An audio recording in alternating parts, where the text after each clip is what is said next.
Finále Medzinárodnej amatérskej hokejovej ligy sa konalo 5.4. v Krynici.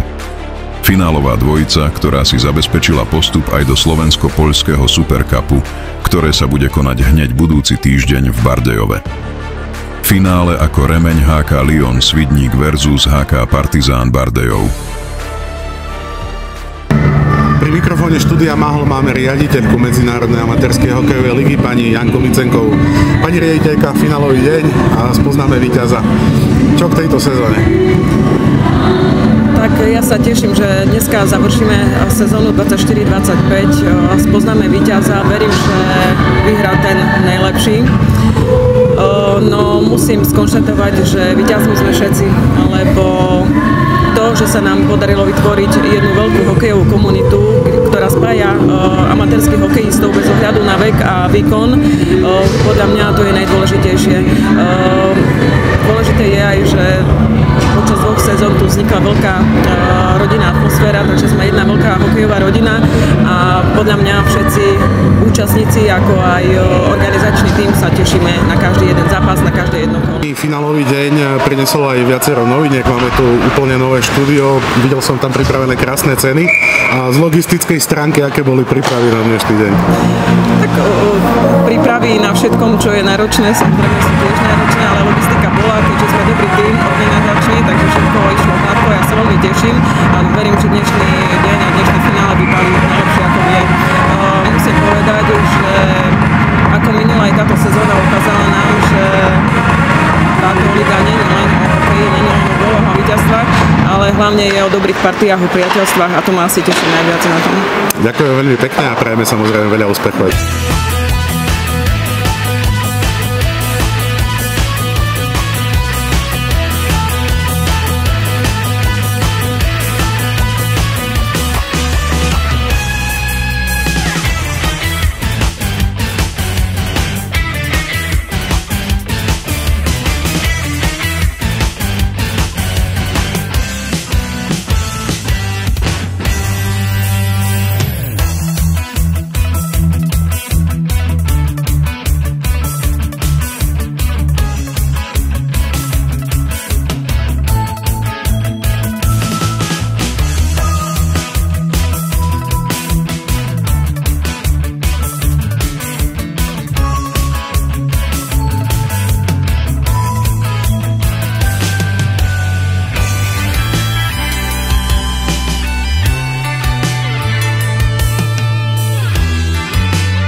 Międzynarodowa Amatorská liga hokeja na lodzie oferuje transmisję na żywo meczów hokejowych i Studio Hokej, w którym prezentujemy wydarzenia hokejowe bezpośrednio ze środowiska ligowego.